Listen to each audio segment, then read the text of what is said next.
Hello, Moberly. I'm Scott McGarvey, your Community Relations Manager, and I'm here at the table with Shawn Middendorf for our second episode talking about public utilities. Shawn, everybody has a short list of projects that they'd like to work on. What does that look like for you? Well, I can get into one in particular if that's okay. Please. The city approved us to buy a valve exercise trailer. So, can I talk about this Yeah, for a second? absolutely. Yeah. Pull this out. This thing weighs a ton. So this is a 2-inch valve, The 2 inch. and this is what's in the ground. Yeah, so this is a representation of what's in the ground. We don't have a lot of 2 inch water mains, but primarily 6 is your most common size, but then it goes up to 16 inch. So this is three again, times the size of this, up to whatever that calculation and is. this weighs what, 20 pounds? Easy. Maybe? Yeah, for sure. As a 2 inch valve. So And so tell me what I've got here. I've got a it's an operating nut. nut, okay. The working part of the valve is Yes. under this cap, and then the actual gate or the whatever closes the water is down at the bottom. So they've got this long pole that goes down, fits it into this key area here, and then that's what opens and closes the valve, turns the water off and on. Yep, that's correct. Yeah, so that's how they isolate segments of water mains when there's a break or a leak to make repairs. So they'll turn one off here, one off over there, and then they'll fix whatever it is in between. Now that's in a perfect scenario. Yes. So what has happened and what I've learned in the last year, not all of these wonderful big heavy duty valves work as they should because, again, our system is 50 to 100 years old. A common best practice in water distribution systems is to exercise these. They say annually, but a lot of communities just don't at all. And so Moberly kind of falls within that. We haven't done much for routine, proactively exercising valves in the system. So what we've had on a couple occasions, we have a water main break or we're pre-planning to do some kind of maintenance, and we go to shutting valves down to isolate parts of the main, and we have to go, if a valve doesn't work and I still have water, I have to extend my outage area. So I think at one time you were involved in this 43 blocks It was or massive. 40 blocks. Yes. Yeah, it was Customers out of service because of this issue. So back to the valve trailer, they sell nice tools to do this, where you can track information, you can do the work, and it's made just for this. And when you say exercise, you mean you're just opening it and closing it. That's it. Because if you don't touch it for a long time, it's like anything else. It just freezes in place. That's exactly right.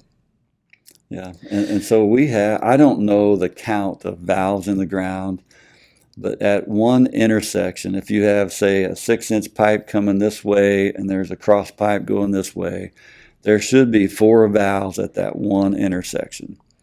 So take that times how many intersections do we have in the city of Moberly? And A bunch. then a valve every so many feet Yes.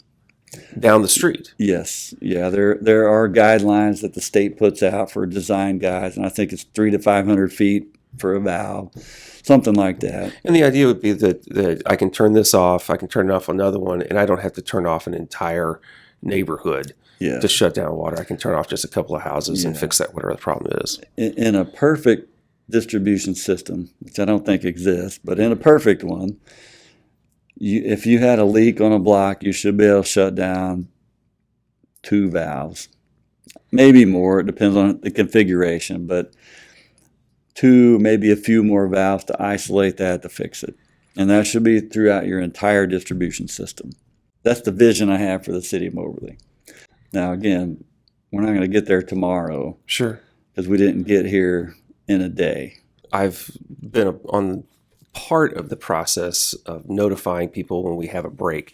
Had a number of those in the winter. That clay, as I understand it, had frozen and moved and cracked a pipe, and we had water coming out of it where it wasn't supposed to be. It seems like that it happened quite a bit over a period of time. Now we've had a lull. I'm grateful for that. Why is that? I'll give you my professional guess. How about that? I'll take it. And I'll tell you kind of typically what happens in the ground, what causes breaks, and then we can kind of play into that on like the last month or two weather patterns and so forth, temperature. So pipes are in the ground, right? And if they're installed properly, they have bedding, some sort of small gravel that gives the pipe room to flex as the ground freezes, thaws. Drought conditions also, the ground gets really hard.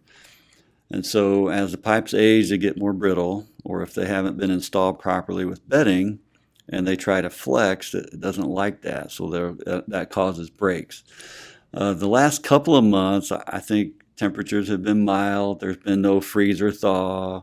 We've had plenty of rain off and on. So the ground is in good shape, basically, for pipe. It's treating us nice. It is. It is. In fact, see, over the last 2 months, we've only had 6 leaks, which may sound like a lot, but it's not in Moberly. Because of the age of our system, we'll average, I think last year, 2024, we had 83 leaks, I believe, for the year. That is a lot of leaks for a system this size. So we've got a system, you said 50 to 100 years old. So we have a lot of different types of pipe then in the ground. Talk to me about that a little bit. Yeah, so pipe material, as time goes on, humans, we get smarter, we have better technology. Whether you're a fan of rules or not, sometimes they're a good thing. In the pipe world, that's a good thing. Way back in the day, the specs or specifications on pipe wasn't as good as it is today. So, for example, your sewer pipes. A lot of it's over half the system is called clay tile. And over time, the gaskets in between the joints of pipe, it just corrodes, like from the dirt, earth, whatever, the sewer going through. It's a clay pipe.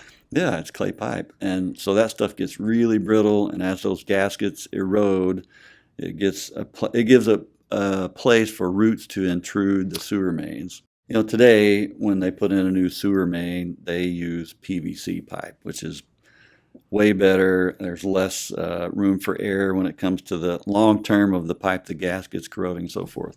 On the water side, drinking water distribution, same concept. Over half our system is cast iron pipe material.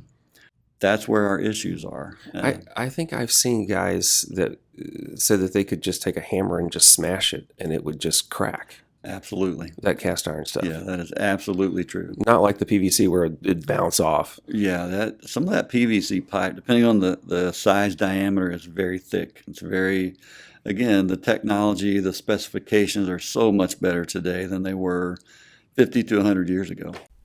We're going to take a break and wrap up this conversation in our next episode where we talk about the future of public utilities.